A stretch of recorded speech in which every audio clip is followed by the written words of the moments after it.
I don't think there was a harder working man tonight on NXT than the general manager, William Regal. Let's talk about it.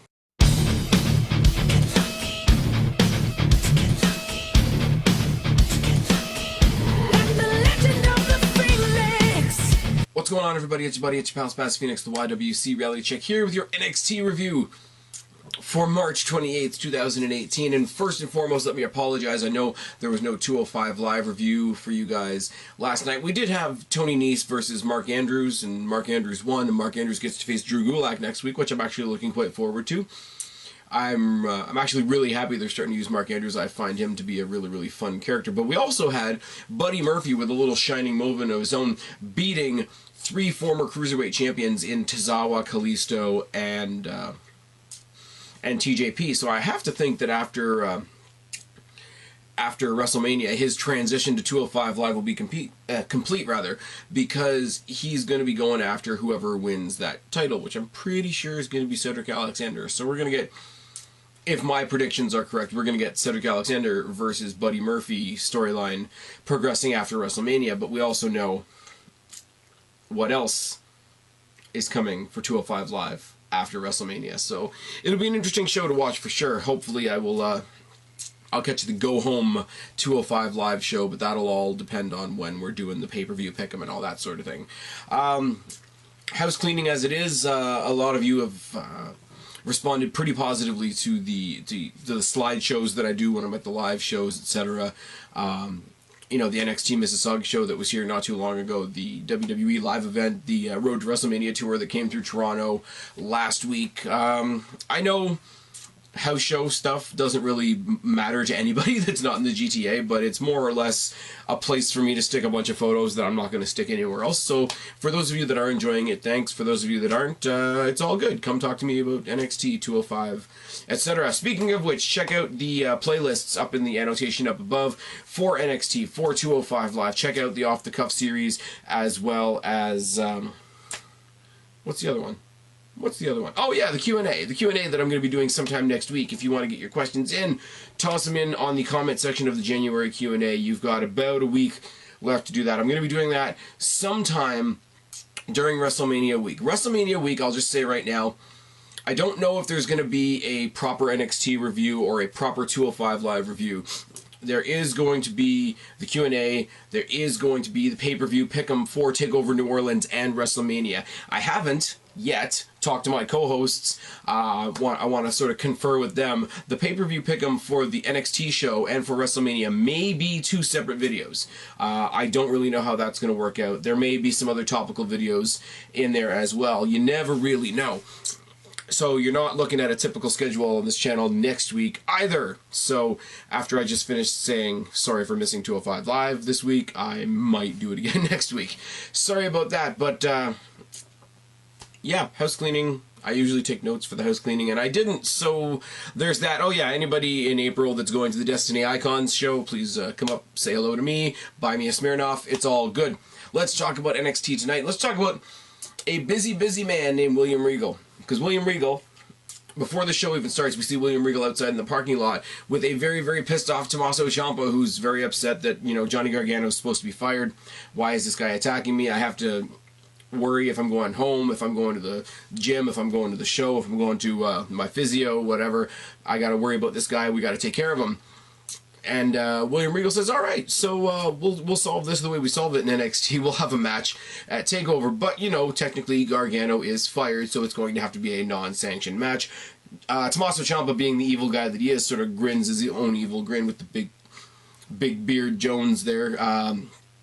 You know, non-sanctioned is, you know, no DQ to the max, is it not? But the stipulation is, obviously, if Gargano loses, he stays fired. If Gargano wins, he gets his job back. Now, I would love this, and I'm going to get into this later on as well, because there's another example of this as well.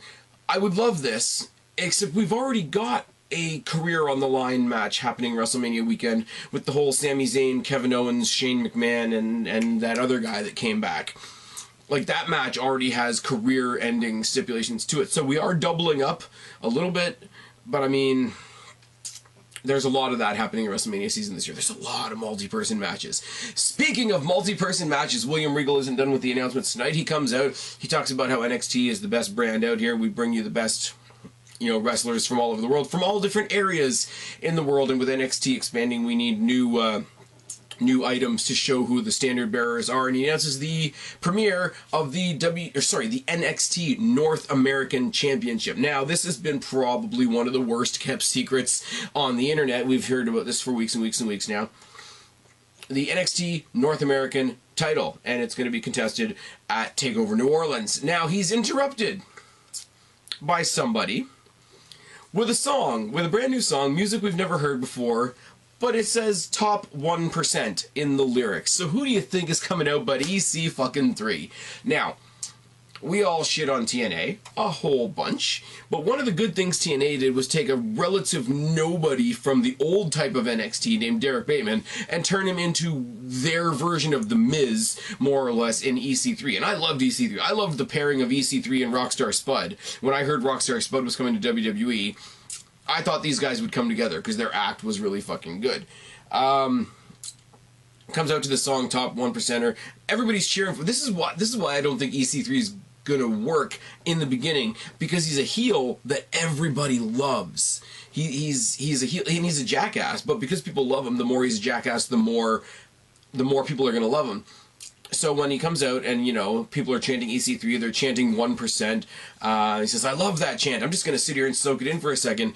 And when they chant, you deserve it, when he talks about, you know, being glad to finally be in NXT, rah, which is funny because he was in the old game show style NXT with the gimmick with the long hair and the bad puns in the back, if anybody remembers that. But when they start chanting, you deserve it, he's like, yeah, you're damn right. I do deserve it. It's all good. You know, William Regal knew what he had with me. He rolled out the red carpet. He gave me a very lucrative paycheck, but I didn't know that he was going to go and fabricate a championship just for me. Now, the cool thing about this is they go from EC3 to NX3 chants, which is cool. It's a little catchier than, okay, Bianca Belair slowly starting to win me over, especially after I saw her at the house show. So I'm not going to pick on her in-ring stuff. I'm not even really going to pick on the hair whip, the stupid hair whip gimmick, but the whole EST of NXT is garbage. And I mean, NX3 is a pretty easy what do you want to say? Lost my train of thought. It's a really easy pun to come up with too, but it worked. With the cockiness of EC3, for them to chant NX3 was actually pretty goddamn good. William Regal reminds them that no one has handed anything in NXT. You are going to have a chance along with 5 other people in a ladder match. And the crowd pops, and it's great, and it's wonderful. He leaves talking about how he's going to show how he's the top 1% of pro wrestling, which is all good. In the back, or should I say, in a backstage segment, we have TM61, aka TM Nobody Gives a Fuck, cutting a very weird, like, totally energyless promo, and it's become their calling card, really. We come back and we lost again, and we're gonna try again, and we're mighty and we don't kneel. But to save us from that, we see some commotion in the back behind them, behind the window, and it's Shayna Baszler and Ember Moon brawling in the middle of the PC, beating the ever-loving crap out of each other, which is more entertaining than anything I have ever seen TM61 do ever. Can I just be clear on that for a second? Shayna Baszler, Ember Moon, they're gonna fight at TakeOver. Obviously, if they run into each other in the gym, they're gonna beat the shit out of each other, which is great. Dusty Classic, semi-final match. The Street Profits versus the Authors of Pain. Street Profits come to the ring, dancing, and they dance around the Dusty Trophy, which is great, while people chant Street Profits. There's not much to this match, though, really. The Street Profits kick the living shit out of them, and on top of that, Montez Ford takes time with the black, I should say, Solo Cup, because all Solo Cups matter. Remember. He comes out to I'm an asshole. It's fine. He comes out to Paul Ellering outside, and he offers him a sip out of the cup, and Ellering swats the cup away, and he stands there all brokenhearted like the New Day would if it had been a plate of pancakes. But in the meantime, last chapter on his partner in the ring gets fucking squashed, and Authors of Pain get the win, which is unfortunate, because Street Profits are a very, very entertaining team that I would have liked to see go to the finals. And the Authors of Pain don't need to be in the finals 2 nights or 2 years or 2 tournaments in a row, do they? William Regal being interviewed in the backstage area announces that Adam Cole, baby, will join EC3 in the ladder match, and this goes on for some time. Velveteen Dream interrupts him, and you know it's a good groundbreaking announcement, but you won't set the stage unless I'm there too. And Regal says, "Yeah, you've been impressive. You're in the match too." So far we have EC3, Adam Cole, baby, and the Velveteen Dream, aka Black Goldust, in this last match. Lars Sullivan kills a jobber named John Silver, and it goes on for some time. And then we go back to the back, where William Regal is asked once again who else is joining the ladder match. He invites Lars Sullivan to join the match. He says, yeah, it'll be great to hurt somebody not just with these hands. Now that's a Braun Strowman cliche, you gotta watch that, but I'm going to hurt somebody with these hands as well as a ladder, which is great. But Sullivan says, in return, I want to get my hands on Killian Dane. William Regal says, that's fine, because he's in the match too. Also, I'll give you a match with him next week. So now we've got Lars Sullivan, Killian Dane, Adam Cole, baby, the Black Goldust, and EC3 in this match. There's one more to go. One more to go. Who do you think it is? Unless you live under a rock, you already know who it is. Somebody who hasn't debuted yet, even though he was at NXT Mississauga, which was fine and wonderful. Dakota Kai comes out for God knows what reason, because she doesn't get to have her match, because instead we cut backstage to Andrade Cien Almas and Zelina Vega, the Spanish Trish Stratus, let's be real. And it's Almas beating the ever-loving shit out of Aleister Black, including trying to drown him in a cooler, throwing him around a little bit, bringing him back to the ring, and nailing him with chair shots until he can stand triumphantly over his challenger, leading into TakeOver. It's all good. Main event time. Main event time. Now, I don't know what to say about Almas and Black. It's going to be a fantastic match. Black is great. He has a great following in NXT already. Andrade Cien Almas has turned such a corner.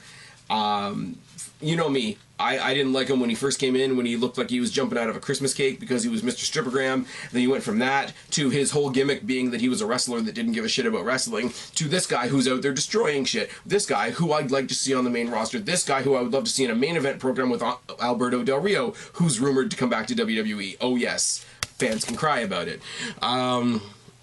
But the main event is the makeshift team of Pete Dunne and Roderick Strong taking on Sanity. And I wish this match had actually gone longer. The first one, let's be real, was a squash. Authors of Pain versus Street Profits, as much as I like the Street Profits, was a squash. But Dunne and Strong versus Sanity. Dunne and Strong, I had a second thought of it since last week. I still don't like the logic of this. I don't like that we're not getting a UK title match at TakeOver. I don't like the fact that we basically book Strong as the guy that loses everything. And I don't like that it's a makeshift team beating real teams. But I do remember that the last Dusty Classic, or sorry, I should say the first Dusty Classic, was won by Finn Balor and Samoa Joe. So I guess I don't really have a leg to stand on that one. So I take back some of the things that I said last week. Dunne and Strong versus Sanity is all good. Killian Dane and Nikki Cross are not out with Wolf and Young, which is unfortunate because they were in the first round. Sorry, my chair is doing a funny thing. Don't mind me as I shuffle about. Wolf and Strong start the match with a front face lock and a headlock by Strong, boot by Strong, and a slam by Wolf. Both men tag out, and both men tag in other people. Young and Dunne, collar and elbow tie-up. Dunne works the hand, you guys know. If there's anything about Pete Dunne I like when he immediately goes to the joint manipulation, the wrists, the fingers, the elbows, the shoulders. It's all good. All four men get in the ring, and then there's a lariat by Dunne, forearm by Young, and a forearm by Young, who then locks in an abdominal stretch, so Wolf can get the unobstructed boot to the face, which is nice. Gutbuster by Wolf, knee drop by Young, forearm by Dunne, corner tackles by Strong, chops by Dunne, backbreaker by Strong. Dunne works the arm, again, working on the joints, working on the elbow, working on the shoulder, etc. Chops in the corner, stomps to the arm by Dunne because psychology is a thing. And a suplex, I can't read my own damn writing, a suplex by Young. Wolf and Strong trade some punches for a while, kitchen sink by Strong, suplex and a Death Valley driver by Wolf. Alexander Wolf's Death Valley driver is fucking ridiculous. I'm just putting that out there. Neckbreaker by Young, facebuster and a savage elbow by Young, boot by Strong, backbreaker by Strong, end of heartache, high knee by Strong, and they sort of hit a... I can't think of what Pete Dunne's finisher is now. It's not the X-Plex, it's the other one. Well, basically Strong helps him do that, so they do a sort of tandem finisher. It's like more psychological than anything else to say, yeah, we are a thrown together team, but we still can have tandem offense. Dunn and Strong get the win. Dunn and Strong are going to take on the Authors of Pain next week in the finals. For those of you that have read the spoilers, unfortunately somebody sent me a spoiler. The finals next week are quite amusing. Also quite amusing to say that this is another team that Roderick Strong's sort of been thrown together. Now, I play WWE 2K18. My tag team champions right now are Roderick Strong and Cedric Alexander, which is fine, but it's a thrown together team. Dunn and Strong are great, but they're a thrown together team. Now, the last time Strong was in a thrown together team was WarGames, and that was when he teamed up with who? The Authors of Pain, who he's going to be going up against next week, which is fine and wonderful, and especially when you see what happens next week, or what I've read happens next week, I'm still conflicted as hell on it. It's going to create some great stuff at TakeOver New Orleans, don't get me wrong, but I have to take a look at it and see what's good versus what actually makes sense, and I don't think what we're getting out of this next week makes any sense. I will get more into that next week, but we go back to the back one more time. I can't think of the girl's name, but she goes back to William Regal's office one more time because we've gotten so much William Regal on this show. Why not do it one more time? She says, "Can I please know who the last who the last competitor in the NXT North American Championship 6-man ladder match is?" And he says, "Well, it's a good thing you came right now because I just signed our 6th competitor. Let me get him for you right now." And we see the smiling, bobbing face of fucking Ricochet, which is awesome. Now, I know they're going to play this up as it's EC3's debut, which it is as far as I know, unless he's been on house shows. But they're going to play it up as Ricochet's first match, which is going to be funny for me regardless, because A, we've seen footage, we've seen video packages of him performing in NXT rings. B, I saw him make his Canadian debut at NXT TakeOver Mississauga. So I already know what this guy can do, which is great. So we've got a great ladder match with Ricochet, EC3, Lars Sullivan, Killian Dane, Black Goldust, and Adam Cole Bebe. We've got Baszler versus Moon. We've got Almas versus Black. We've got the tag team debacle that's going to happen next week. And we've got the unsanctioned match between Tommaso Ciampa and Johnny Gargano. WrestleMania, as usual, has a very, very tough act to follow. This was a lot of information given this week. This was not... There was a squash match for Sullivan. There was a squash match for the Authors of Pain.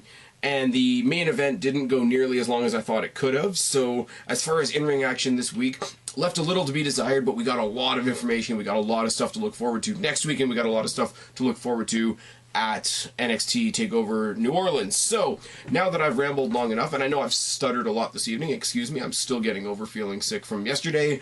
I still kind of feel like shit, and I'm tired as fuck, but I wanted to talk to you guys. I wanted to talk to you about the official announcement of the 6-man ladder match, the introduction of the North American Championship. The Gargano Ciampa match was something I didn't even know about until we actually watched the show, so that was nice.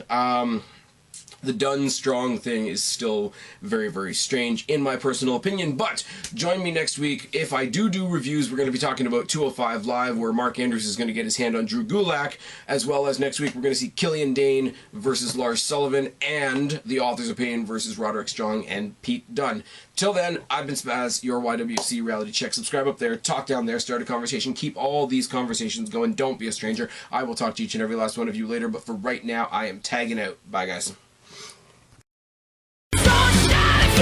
Like me, don't apologize. They can hold you down. You were born to rise. It's our time now to come out. If you're a freak like me.